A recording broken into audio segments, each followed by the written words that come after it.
नमस्कार, मैं हूं परविंदर। तो आज हम बात करेंगे हरियाणा के लोकसभा चुनाव को लेकर कि आखिरकार हरियाणा की जो 10 सीटें हैं उन पर माहौल क्या बन रहा है, कौन किस सीट पर आगे है या कौन किस सीट पर पीछे है। इस बार 10 सीटों में से पिछली बार भारतीय जनता पार्टी ने 10 सीटें जीती थी। क्या इस बार फिर से सभी सीटों पर कमल खिलेगा या पंजा बाजी मार लेगा? ये तमाम सवाल हैं, इन्हीं को लेकर हम सभी सीटों पर बातचीत करेंगे। सबसे पहले बात करते हैं गुरुग्राम की। गुरुग्राम सीट पर राव इंद्रजीत को भारतीय जनता पार्टी ने अपना उम्मीदवार बनाया है। दूसरी तरफ अभिनेता से राजनेता बने राज बब्बर को कांग्रेस पार्टी ने चुनावी मैदान में उतारा है। गुरुग्राम सीट की बात करें तो ये अहिरवाल बेल्ट है पूरी तरीके से, और यहां पर राव इंद्रजीत का दबदबा साफ तौर से देखने को मिलता है। हालांकि जो मेवात की जो बेल्ट है वहां पर कांग्रेस पार्टी की अच्छी खासी पकड़ है, लेकिन कुल मिलाकर अगर हम पूरा का पूरा एरिया देखते हैं, इस पूरे लोकसभा को देखते हैं, तो यहां पर राव इंद्रजीत आराम से बाजी मार लेंगे। इसके साथ जुड़ी है फरीदाबाद की सीट, जहां पर केंद्रीय मंत्री कृष्णपाल गुर्जर को भारतीय जनता पार्टी ने चुनावी मैदान में उतारा है। दूसरी तरफ महेंद्र प्रताप को कांग्रेस पार्टी ने चुनावी मैदान में उतारा है। यहां से करण दलाल, जो कि भूपेंद्र सिंह हुड्डा के समधी हैं या यूं कहें कि वो उनके रिश्तेदार हैं, उन्हें चुनावी मैदान में उतारने के लिए हुड्डा ने काफी पैरवी की थी, लेकिन उन्हें टिकट नहीं मिली। उन्होंने कई बार पंचायतें की और वो खिलाफत भी कर चुके हैं, यानी कि सीधा साधा फायदा यहां पर भारतीय जनता पार्टी को हो रहा है। कृष्णपाल गुर्जर इसी फूट का फायदा उठाकर यहां से फरीदाबाद सीट को निकाल लेंगे। अब बात करते हैं भिवानी महेंद्रगढ़ सीट की। भिवानी महेंद्रगढ़ सीट पर एक तरफ राव दान सिंह कांग्रेस पार्टी के उम्मीदवार हैं, दूसरी तरफ धर्मवीर सिंह, जिन्हें भारतीय जनता पार्टी ने रिपीट किया है, वो इस सीट से चुनाव लड़ रहे हैं। यहां पर श्रुति चौधरी, जो कि टिकट मांग रही थी, लेकिन बंसीलाल के परिवार से वो आती है, लेकिन उन्हें टिकट नहीं दिया गया। भारतीय जनता पार्टी जहां पर धर्मवीर सिंह यहां पर बीजेपी के नाम पर वोट मांग रहे हैं, दूसरी तरफ राव दान सिंह के लिए भूपेंद्र सिंह हुड्डा प्रचार कर रहे हैं। किरण चौधरी लगातार बगावत के मूड में दिख रही है, क्योंकि जब राहुल गांधी की रैली होती है तो उस समय भी वो साफ तौर से राव दान सिंह की बगावत करती हुई दिख रही है। ये सीट पर कांटे का मुकाबला है, कांटे की टक्कर देखने को मिल रही है, क्योंकि अहिरवाल बेल्ट है। यहां पर राव दान सिंह ने भी चौधरी धर्मवीर सिंह के लिए वोट की अपील की थी, लेकिन अगर अहिरवाल के वोटर राव दान सिंह की तरफ झुकते हैं तो राव दान सिंह यहां से चुनाव जीत जाएंगे। लेकिन दूसरी तरफ अगर किरण चौधरी, जो बार बार बगावत कर रही है, जो बार बार राव दान सिंह के खिलाफ जा रही है, उसने अगर अपने वोटरों से अपील की बीजेपी के उम्मीदवार को जिताने की, या यूं कहें कि राव दान सिंह के खिलाफ वोट करने की, अगर वो नीचे ही नीचे कहती है, तो इसका सीधा साधा फायदा जो है वो भारतीय जनता पार्टी को मिल सकता है। यहां पर कांटे की टक्कर बनी हुई है। जो सीटें कांटे की टक्कर है उन पर हम आपको आखिरी में बताएंगे कि आखिरकार यहां पर कौन जीत रहा है। इसके बाद बात आती है हिसार की। हिसार में भी इस बार तगड़ा मुकाबला देखने को मिल रहा है। भारतीय जनता पार्टी ने यहां से रणजीत चौटाला को उम्मीदवार बनाया है। कांग्रेस ने जयप्रकाश को, दूसरी तरफ यहां से नैना चौटाला और सुनैना चौटाला, एक आईएनएलडी दूसरी जेजेपी पार्टी से उम्मीदवार है। यानी कि चौटाला परिवार से ही यहां पर 3 लोग चुनावी मैदान में उतरे हुए हैं, लेकिन यहां पर समीकरण कुछ अलग बन रहे हैं। कुलदीप बिश्नोई भारतीय जनता पार्टी से दावेदार थे, वो बीजेपी की कई रैलियों में शामिल नहीं हुए। उसके बाद सीएम ने मुलाकात की, उन्हें मनाने की कोशिश की। दूसरी तरफ चौधरी डूमर खां, वो भी काफी मेहनत कर रहे थे कि अपने बेटे ब्रजेंद्र को यहां से कांग्रेस पार्टी से टिकट दिलवाएं, लेकिन उनके बेटे को भी टिकट नहीं मिली। उनकी भी नाराजगी कांग्रेस पार्टी को यहां से देखने को मिलेगी। जेजेपी और आईएनएलडी का यहां पर कोई खास वजूद देखने को नहीं मिल रहा, यानी कि ये दोनों ही उम्मीदवार जो हैं वो लाइन से या यूं कहें कि फाइट में नहीं है। सीधा सीधा मुकाबला कांग्रेस और बीजेपी को देखने को मिल रहा है।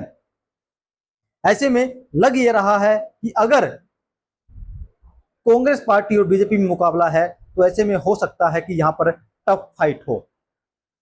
इसके अलावा अब बात करते हैं हम रोहतक की। रोहतक में भी इस बार तगड़ी फाइट देखने को मिल रही है। एक तरफ अरविंद शर्मा है तो दूसरी तरफ दीपेंद्र हुड्डा है।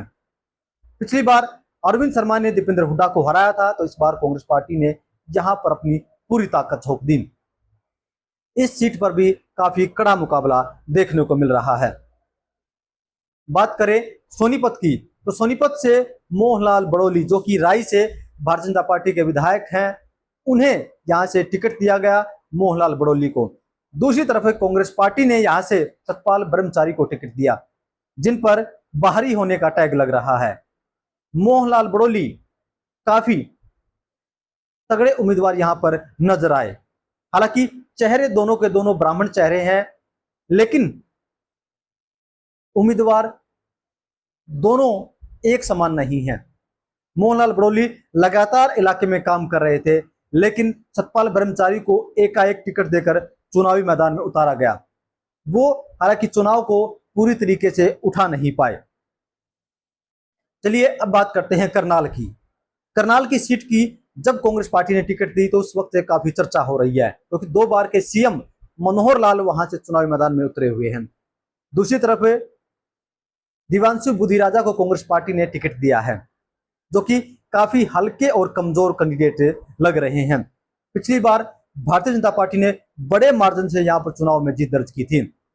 दिव्यांशु बुधिराजा पर बाहरी होने का टैग लग रहा है और वो काफी हल्के कैंडिडेट हैं मनोहर लाल के सामने, इसलिए उनकी हार यहां से निश्चित तौर पर पक्की लग रही है।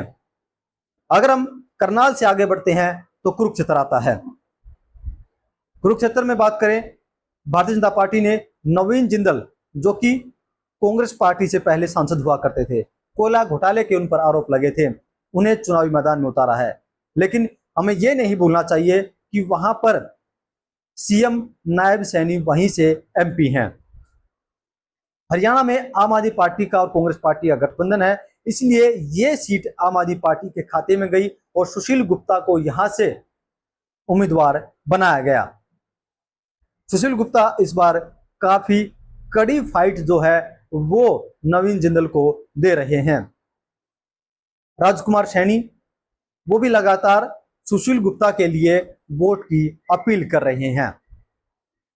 ऐसे में हर कोई अनुमान लगा रहा है कि क्या इस बार सुशील गुप्ता यहां से बाजी मार लेंगे, क्योंकि अरविंद शर्मा की तरह उस सीट पर भी हमें कड़ा मुकाबला देखने को मिल रहा है।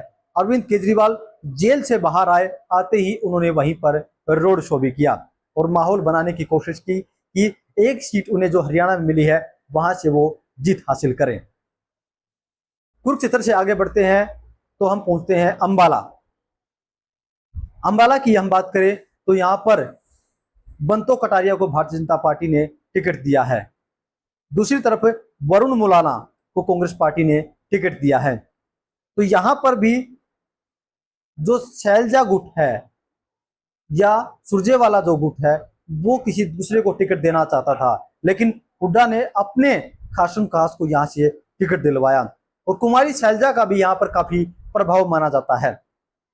इसलिए साफ तौर से चीज देखने को मिल रही है कि कुमारी शैलजा और हुड्डा की नहीं बनती है तो कहीं ना कहीं कुमारी शैलजा की ये कोशिश हो सकती है कि यहां से कांग्रेस उम्मीदवार को हरवाया जाए, और जिसका सीधा फायदा बंतो कटारिया को हो रहा है। ऐसे में बंतो कटारिया जो है वो बाजी मार सकती है।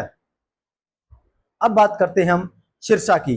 सिरसा भी इस बार एक हॉट सीट बनी हुई है, क्योंकि यहां पर जो उम्मीदवार चुनावी मैदान में उतरे हुए हैं वो दोनों कांग्रेस पार्टी से हैं, क्योंकि कुमारी शैलजा को कांग्रेस पार्टी ने अपना चुनाव चिन्ह देकर भेजा है। दूसरी तरफ अशोक तंवर हैं, जो पहले कांग्रेस पार्टी के प्रदेश अध्यक्ष हुआ करते थे, उसके बाद आम आदमी पार्टी, फिर उसके बाद भारतीय जनता पार्टी में शामिल हुए और उन्हें टिकट दिया गया। कड़ा मुकाबला, कड़ी टक्कर यहां पर देखने को मिल रही है। कई बार हुड्डा गुट और कुमारी शैलजा गुट के समर्थकों में यहाँ पर भिड़ंत भी हो चुकी है। यानी कि हुड्डा गुट कभी नहीं चाहेगा कि यहाँ पर कुमारी शैलजा जो चुनाव में जीत दर्ज करे, लेकिन कुमारी शैलजा एक मजबूत कैंडिडेट हैं। कुल मिलाकर अगर हम देखते हैं, सिरसा, कुरुक्षेत्र, इसके अलावा भिवानी, महेंद्रगढ़ और रोहतक, ये 4 वो सीटें हैं जहां पर कांग्रेस पार्टी फाइट कर रही है। इसके अलावा 6 सीटें बचती हैं जिन पर भारतीय जनता पार्टी आराम से जीत रही है। भारतीय जनता पार्टी के उम्मीदवारों को कोई दिक्कत नहीं है। हम ये कह सकते हैं कि भारतीय जनता पार्टी आज के दिन 6+ सीटों पर खड़ी है। 6 से ऊपर सीटें भारतीय जनता पार्टी को मिलेंगी। 7 सीटें हो सकती हैं, 8 सीटें हो सकती हैं, 9 सीटें हो सकती हैं, या फिर यूं कहें कि कांग्रेस पार्टी जो है 1 सीट जीत सकती है, 2 जीत सकती है, 3 जीत सकती है, क्योंकि 6 सीटें बीजेपी की सेफ जोन है। 4 सीटों पर उसे मुकाबला देखने को मिल रहा है। लेकिन अंतिम परिणाम 4 जून को आएंगे, उसके बाद ये साफ होगा कि आखिरकार कौन कितनी सीटें इस बार जीत रहा है।